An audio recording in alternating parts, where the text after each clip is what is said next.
Hello and welcome to Venture Best Spotlight, a podcast presented by Venture Best, the venture capital and emerging companies practice group here at Michael Best and Friedrich. We're your hosts, Evan Lonergan and Emily McGovern. On this podcast, we will be featuring some of our amazing founder clients and network of venture capital managers, each of whom is inspiring instrumental change to the way the venture economy produces, invests, does business, and even defines a startup. Hi, everyone. Welcome back to the Venture Best Spotlight, the podcast series presented by Venture Best. Today's podcast is hosted by me, Emily McGovern, and Venture Best partner Nick Herdrich. Today, we are excited to welcome Richelle Martin to the spotlight. Richelle is the founder and managing partner of Winnow Fund, a venture capital fund based in Madison, Wisconsin, that focuses on seed stage investment in Wisconsin-based startups. Winnow Fund has raised over $10 million for investment in Wisconsin startups and is currently in the process of deploying this capital in a range of interesting and innovative companies. Thank you for joining us today, Richelle. Yeah, great to be here. Thanks for having me. So first, please just tell us a little bit about your background, what led you to venture, and what inspired you to found Winnow Fund. Well, I'm actually a lawyer, but it wasn't quite for me. And so I spent a couple of years in law school working for the Law and Entrepreneurship Clinic, which was where I sort of fostered this interest in working with entrepreneurs. And from there, I went on to work in a law firm doing nothing like working with entrepreneurs. I was doing taxes, some estate planning, some business law stuff. And so I went from everyone being really excited about why we were meeting to everyone absolutely dreading meeting with me. And so it was a tough transition.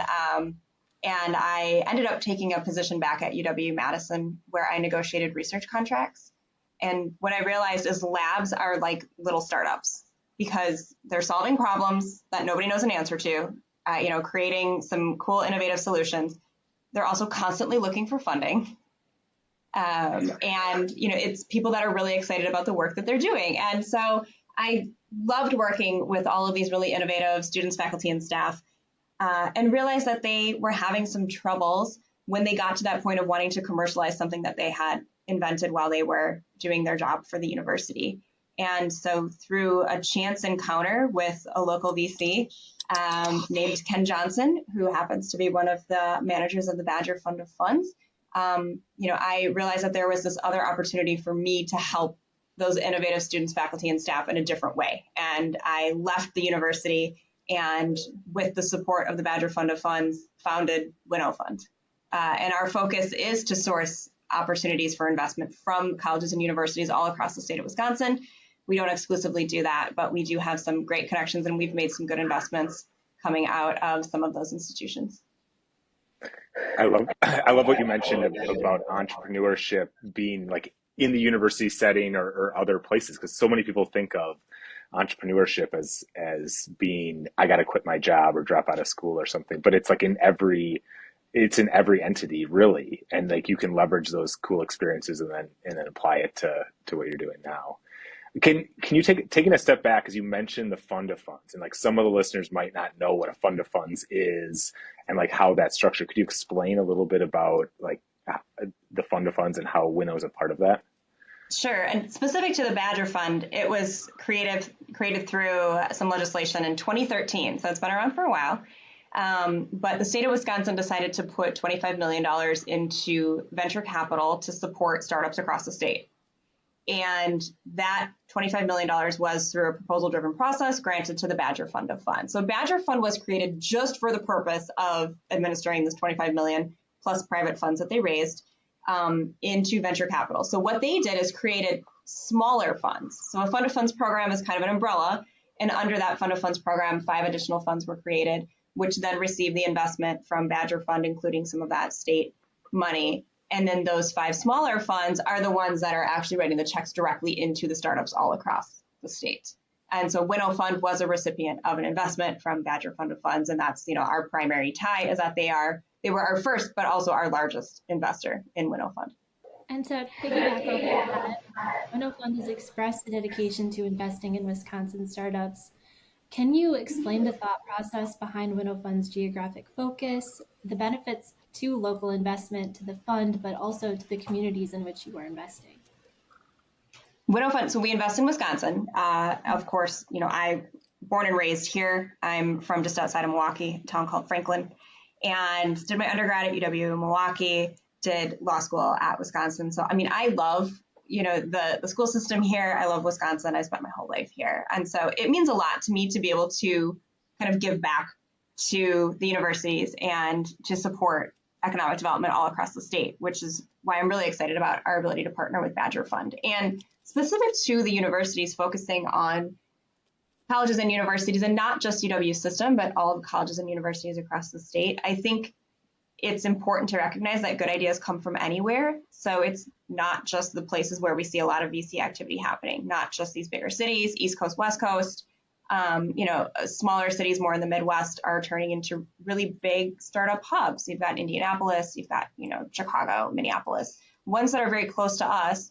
And we recognize that Wisconsin is not doing as well as some of our neighboring states. And so I like being part of this initiative to change that and to figure out why, and then to support those great ideas that are here without making them go to some of these bigger VC or startup hubs to get that investment. And we're leveraging the other investments that the state has made into colleges and universities and economic development and, the workforce here. So, the goal is to raise the profile of Wisconsin nationally as a place to look for good investment opportunities, but then also to kind of support the other investments Wisconsin's made into the colleges and universities, and then leverage that by adding on investment in those good ideas that could potentially become good commercial ideas. So if you have a limitation, in the sense that you have to invest in Wisconsin specific startups. But is it a limitation or is it an advantage for Winnow Fund? I think it's an advantage. We don't have a lot of competition at our investment segment. So, as was mentioned in the introduction, we invest in very early stage companies. So we call them pre-seed.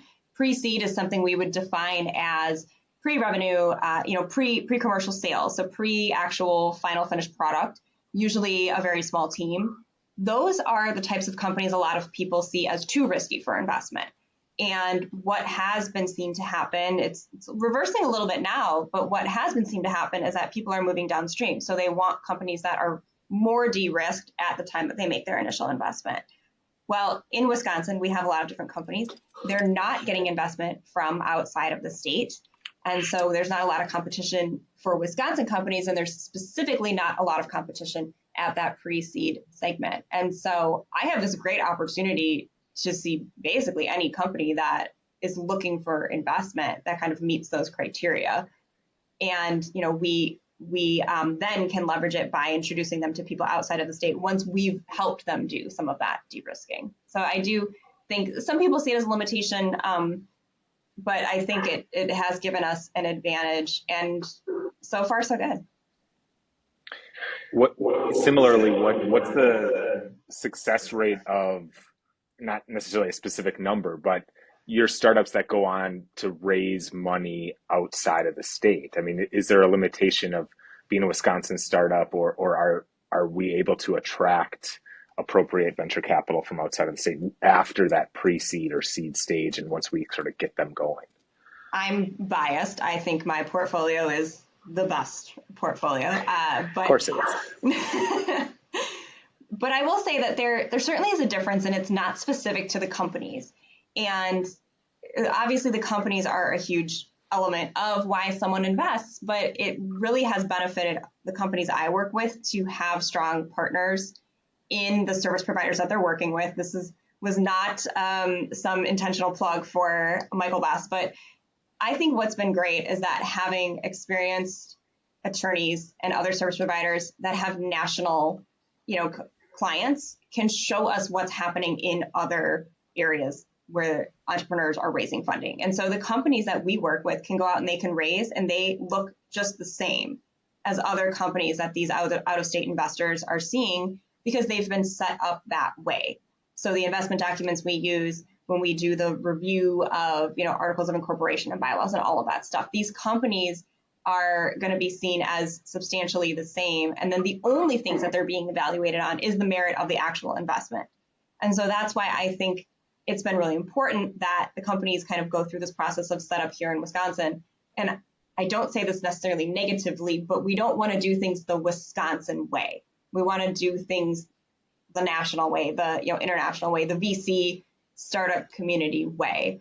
And so our companies that have gone on to raise, not all of them have raised beyond our initial investment, but the ones that have gone on to raise have gotten some good feedback. We do have some strong partnerships. Of course, primarily they do go to other Wisconsin investors before they then go out of state, because that's the way that networking kind of works, right? So you go to the people that you know, and obviously we and these companies interact much more closely with our neighbors here. But we have had some companies that have had success and are pitching right now out of state VC funds and angel funds for some follow-on funding.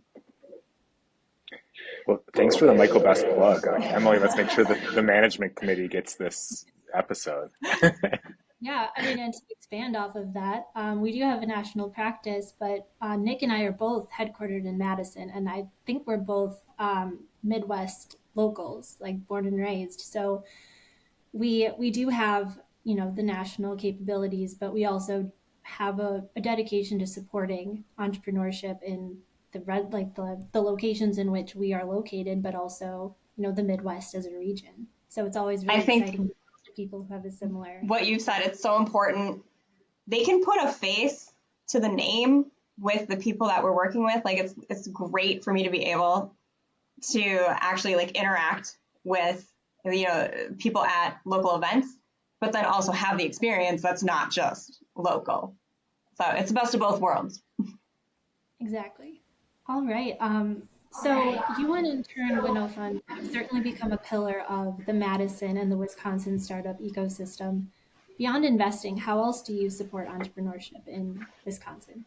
One of the things I realized pretty quickly into fundraising for the fund, because like startups, I had to go out and pitch investors and fundraise the funding that was ultimately going to be later invested in these startups, is the lack of diversity in the investor pool here. We do a lot to encourage diversity and support diverse founders. We don't do nearly as much to make sure that the people on the other side of the table represent what that founder pool looks like.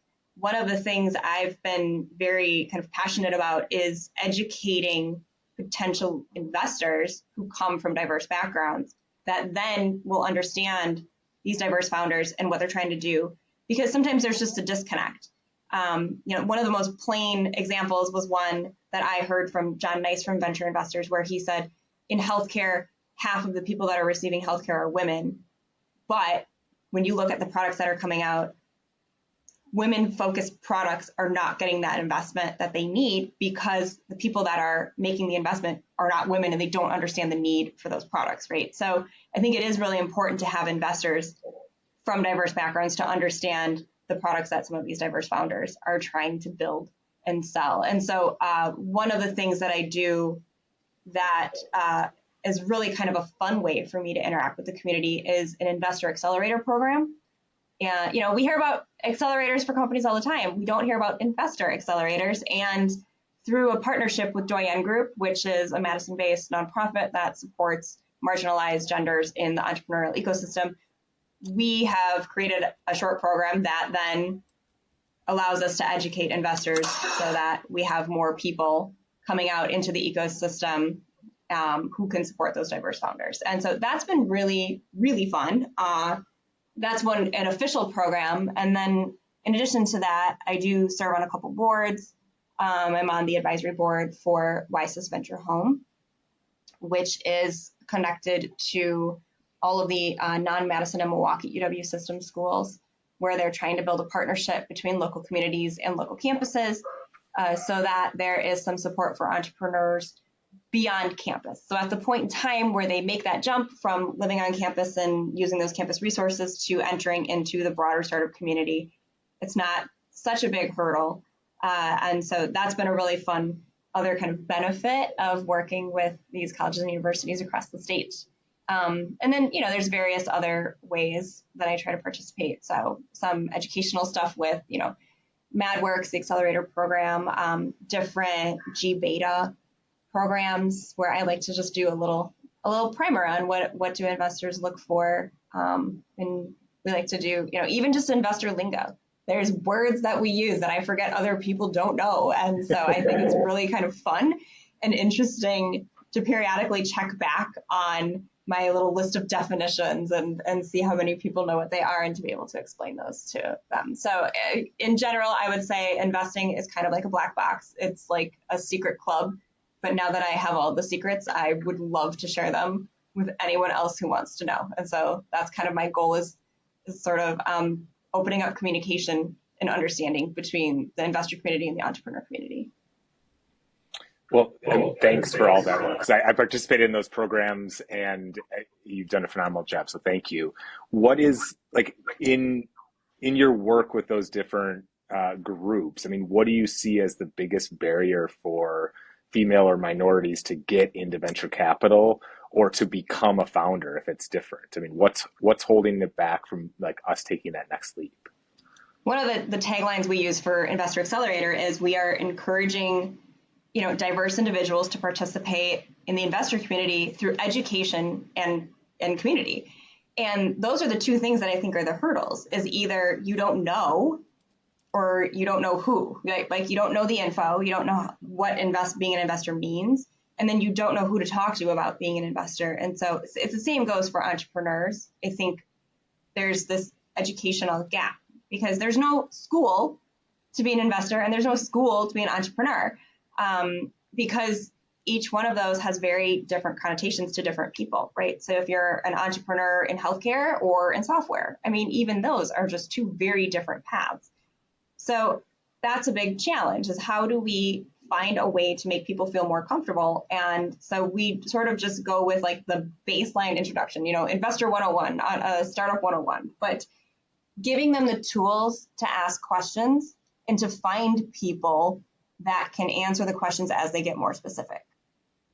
And so those are the two things that I think people really have responded to as well. So even as basic as giving them vocabulary or talking about what are the qualifications of being an investor I've seen sort of immediately made people feel more comfortable, whether they know, oh, I can be an investor now, or I'm not at the qualifications for certain types of investors now, but now I know what my goal would be.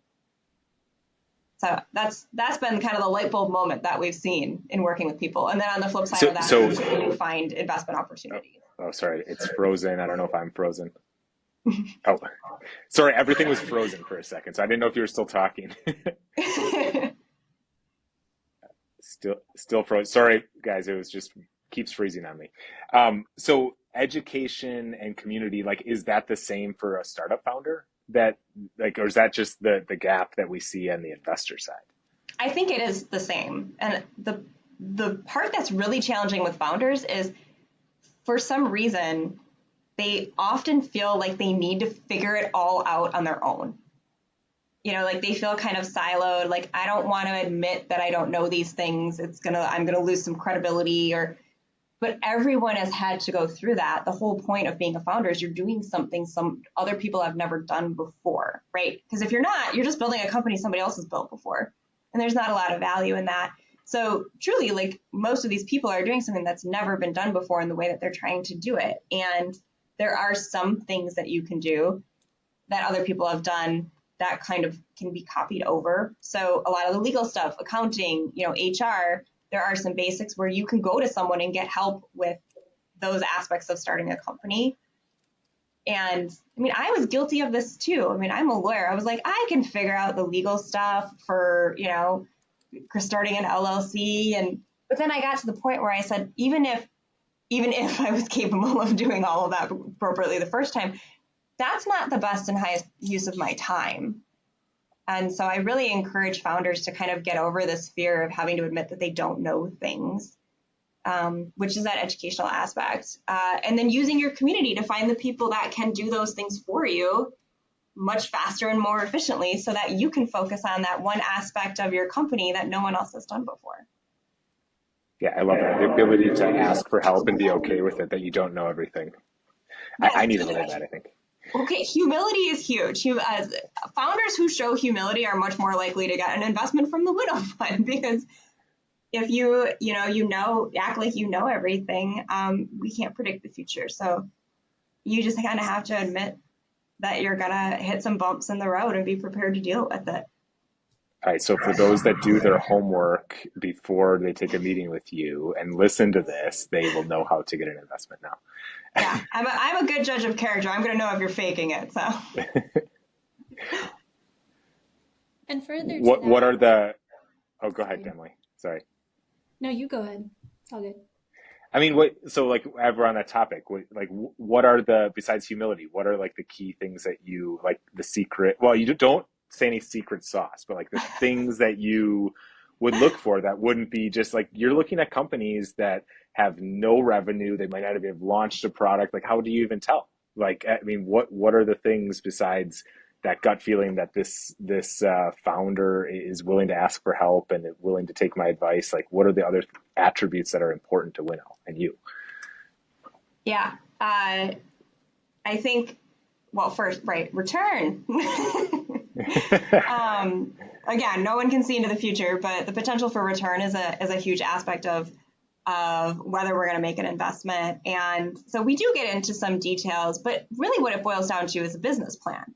A lot of the questions that we're going to ask of companies and of founders would come from them having put the time and effort into building out a business plan. And it's kind of a reasonableness check, right? Like, that's a lawyer word, reasonableness, because, and also what does it mean? It means various things in various circumstances, but we want to know that a founder has a reasonable outlook on a lot of different aspects of building this company. Timeline. Time is huge. Most of the time, if you give me a timeline on what's going to happen in your company, I will double it just to be safe. And that's still same for expenses, right? Right. Exactly. Yeah. And so, there's a lot of questions that just boil down to reasonableness and their understanding of, their ideal customer and the market and how big that market is and how much these people are willing to pay for things. Because first, we just have to know that there's people out there that want to buy this. A lot of times with academics and, they get really excited about a solution that they've figured out for a problem, but that's not necessarily a problem that everybody has. It might be very specific to, their field of research. It might be specific just to people that are doing research. And so sometimes you kind of have to question whether that translates to the broader commercial world. And so this reasonableness thing comes into play quite a bit with the colleges and universities that we're working with, but it applies to every startup. And so to me, it's, have they done the work, right? So the reasonableness of their business plan, but back to team and, the qualities of a founder, they need to be able to execute. And they need to be the most excited person about what they're doing.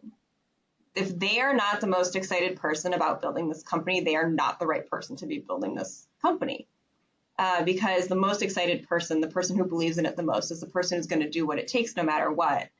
And sometimes if you're pitching and you've heard no 10 times, you can feel like maybe you need to quit. And if you're not the most excited person, you might. But if you are the most excited person and, you've gone through that business plan and you believe in it, then that's what's going to get you through some of those really, really hard moments of being a founder. And And if you quit after 10 no's, that's a bad sign. I would have quit. And I've heard way more than 10 no's when I was pitching. And so, but it doesn't make it any easier to hear.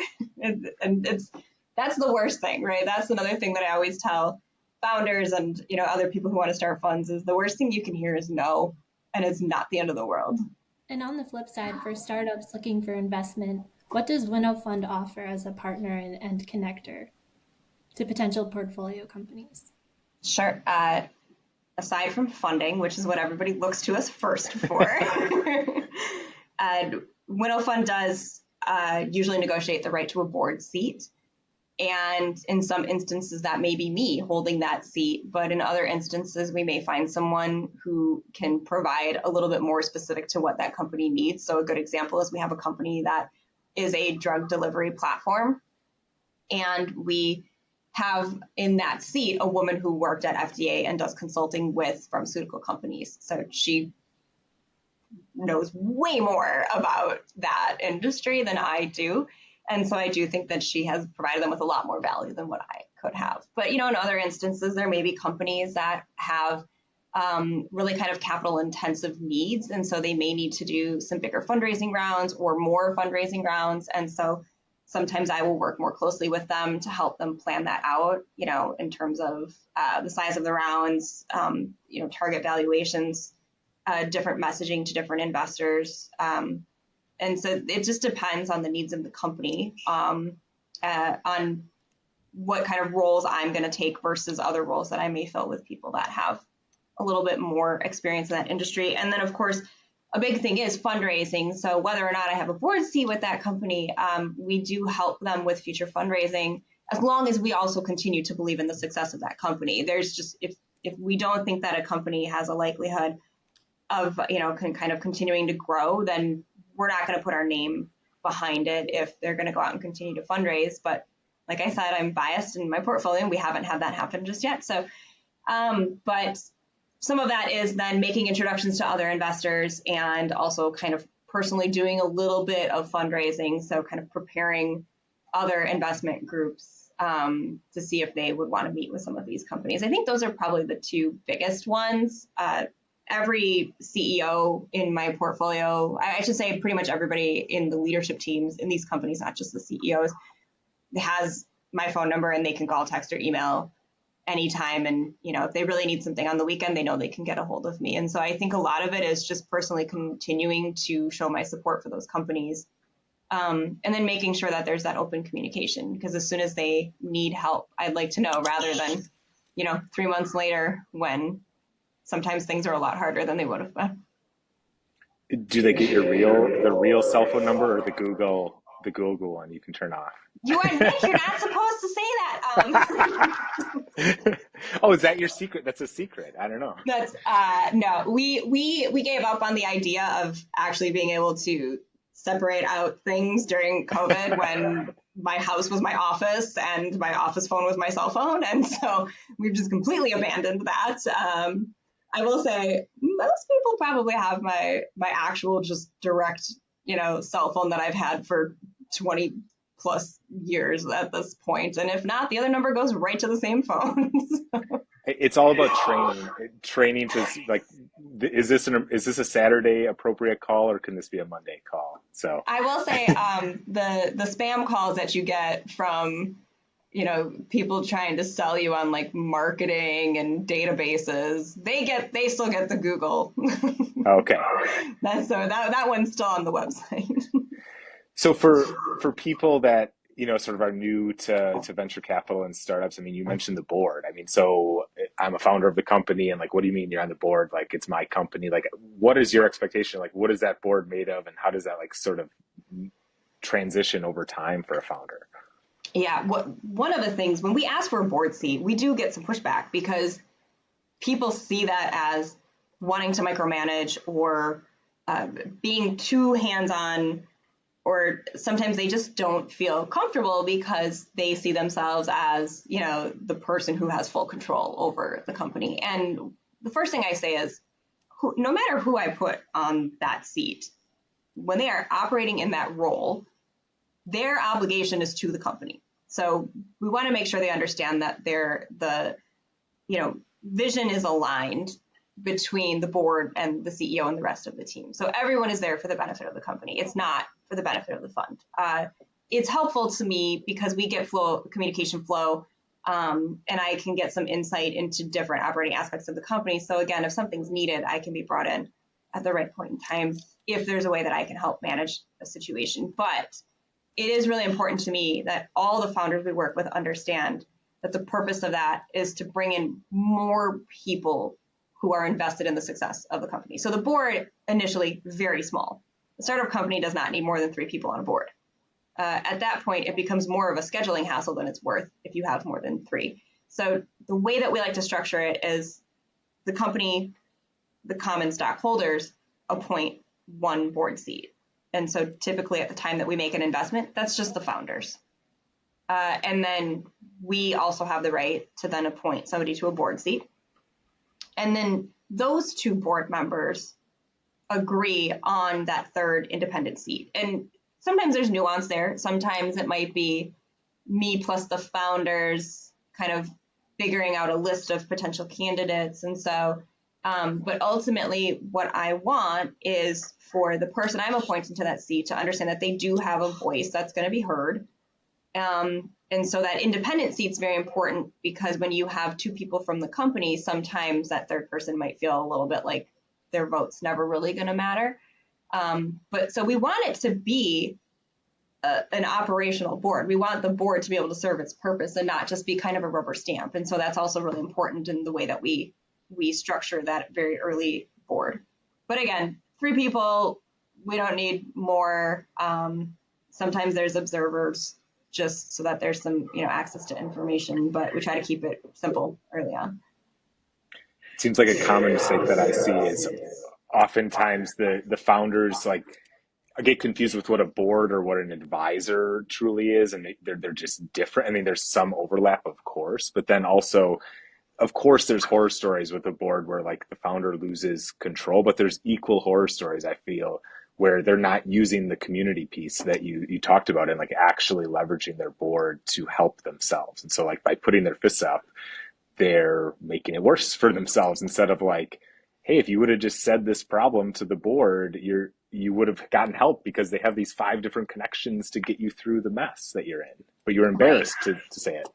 Boards bring networks too. Boards bring other potential investors. They bring other potential service providers, consultants, all that stuff. You're right. I mean, I think a lot of the time boards are seen as micromanaging. One of the best things I ever heard in my career, I had a boss when I was at UW. I'm going to name drop him because he's one of my favorite people, Bill Barker. And he said, I don't hire smart people so that I can micromanage them. In the same way, I don't invest in good companies so I can micromanage them. And I think that's really important for people to understand about why we do what we do. But so those boards are there to help. They're just there to help. They're there to make sure that the CEO and the rest of that team has what they need to do to get the job done. And the job is growing and increasing the value of that company and bringing, their product to the commercial markets. So it's right. You're right. Because then there's also the boards and the advisors, and you've got so many different people that are giving you advice. It can be really, really stressful for a founder, because you're also going to get different advice. They're not all going to give you the same advice and make it really easy for you to figure out what's going on. So sometimes, that's another thing that founders are going to have to learn, is filtering it out. Well, it's always amazing. Okay. Well, if you have people on your board who are incentivized so that the success of the company benefits them too, I think I would rather listen to them than the advisors who don't have any stake in it, right? So often the board is going to be people that have invested in your company. And so, their money is at risk, and, their position in the company is at risk. And so I would probably rather listen to people where I know that we're aligned versus advisors who maybe don't have as much of an official role with the company.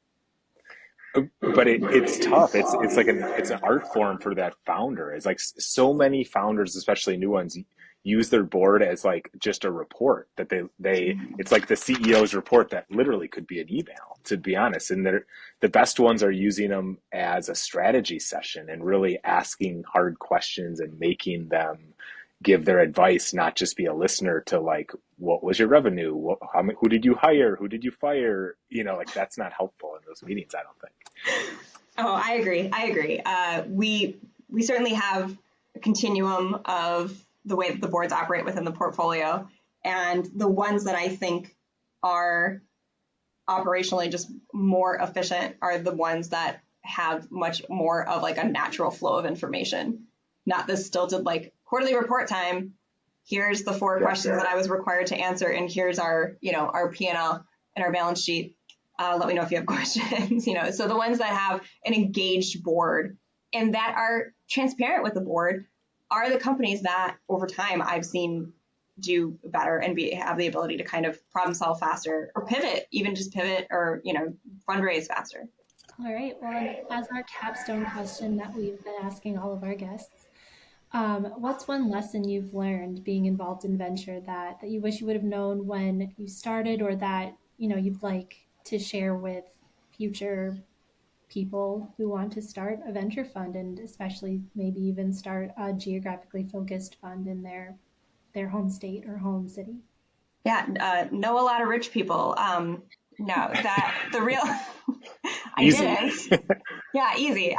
But no, the real one, we kind of touched on it, is admit when you don't know, because people will figure it out. And so I think that's just been, it's really tough. It's really hard to do, especially because a lot of the people that you encounter, I mean, founders, investors, like, there's a lot of smart people in this community.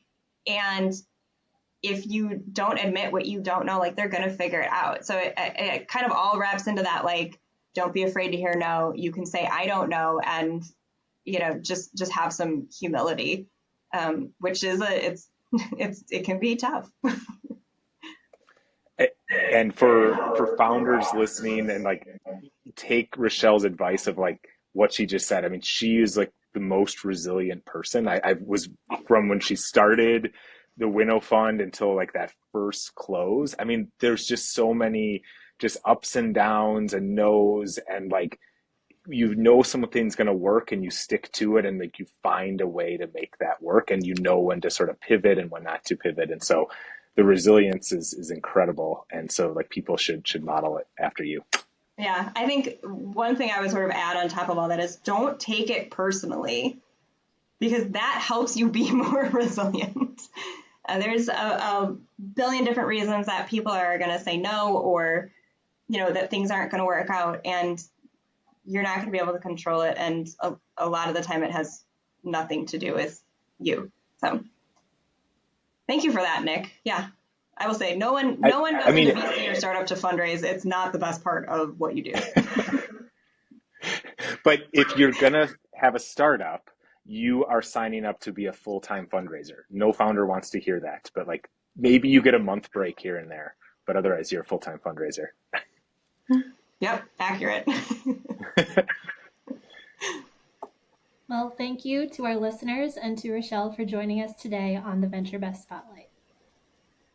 Yeah. Thank you for listening to this episode of Venture Best Spotlight. Please make sure to subscribe for our upcoming episodes featuring our network of amazing founders. And if you like this episode, please remember to rate and review on your favorite podcast platform.